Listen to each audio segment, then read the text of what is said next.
Welcome to the deep dive.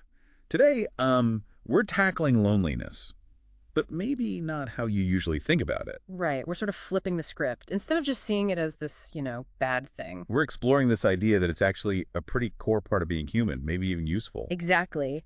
Our source material, Embracing Loneliness, Why It's Not it really challenges that common view that being alone is, well, a problem you need to fix. Yeah, because it's easy to feel that way, isn't it? We're sort of bombarded with messages about connection. Totally. So if you're feeling alone, you might think something's wrong with you.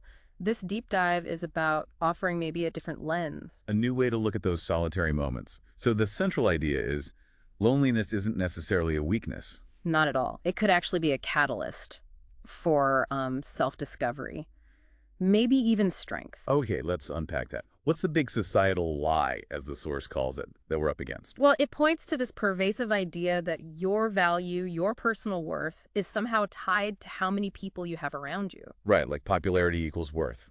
Yeah. And social media definitely doesn't help, does it? With all the, idealized friendships and relationships. It makes being alone look like failure, something to avoid or hide. Precisely. But the source flips that completely. It says, look, true weakness isn't feeling lonely. Okay, what is it then? It's ignoring the feeling, pretending you're fine when you're not, actively running away from that discomfort. Ah, okay. So avoiding the feeling is the weakness, not the feeling itself. Exactly. And the source goes further. It argues that actually sitting with that feeling, really being with the loneliness, that takes guts. That takes strength. Which is, yeah, the opposite of what we usually hear. So it's not just about enduring it, it's saying there's something in it for us. Absolutely. Loneliness isn't just an empty space. The source frames it as a signal. A signal of what? Well, maybe a signal that you're craving connection, sure, but not just with others, maybe also with yourself. Ah, like an internal check-in is needed. Could be. Or it can act like a mirror, reflecting parts of your life, maybe things you've overlooked because you're always busy or surrounded. So it forces a pause? A chance to actually see what's going on inside. Yeah, a pause, a reset. So it's less a problem to solve and more like fertile ground for reflection, for maybe figuring things out. Okay, so it's a learning opportunity, not just something to escape. Right. The source actually calls loneliness a teacher. A teacher, wow. Yeah, guiding you towards growth, maybe sparking some creativity, deepening that self-awareness. There's this really powerful line in there. What is it? The strongest people aren't the ones always surrounded. They're the ones who can stand in silence and still feel whole. Huh. That really lands differently. Feeling whole even when you're alone. It reframes everything, doesn't it? It does.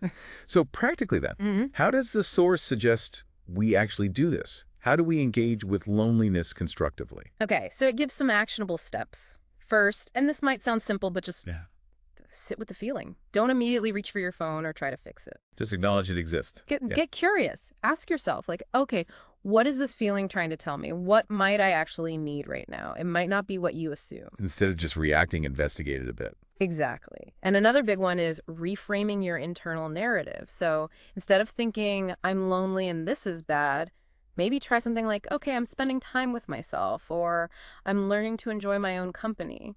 Changing the story you tell yourself about it makes sense. Language matters, yeah.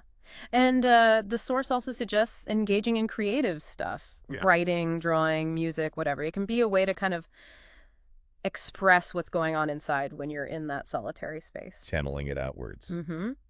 And finally, it talks about prioritizing connection, but making it intentional, meaningful, quality over just, being around people. So less superficial interaction, more genuine connection when you do seek it out. Spot on. It all comes back to this idea that strength isn't always loud or obvious. Sometimes it's in that quiet act of being okay with being alone and choosing to see it as a chance to grow. So the big takeaway here seems to be loneliness isn't a sign you're broken. It's, well, it's human. And maybe it holds unexpected gifts if we approach it differently. That sums it up perfectly, I think. An opportunity and not a defect. Right. So maybe something for you to think about today. Those moments you find yourself alone. What if you viewed them through this lens? What lessons might be waiting there? Exactly. What potential for self-discovery or strength might you find if you lean into it just a little instead of automatically pushing it away? Something to consider. Thanks for this deep dive.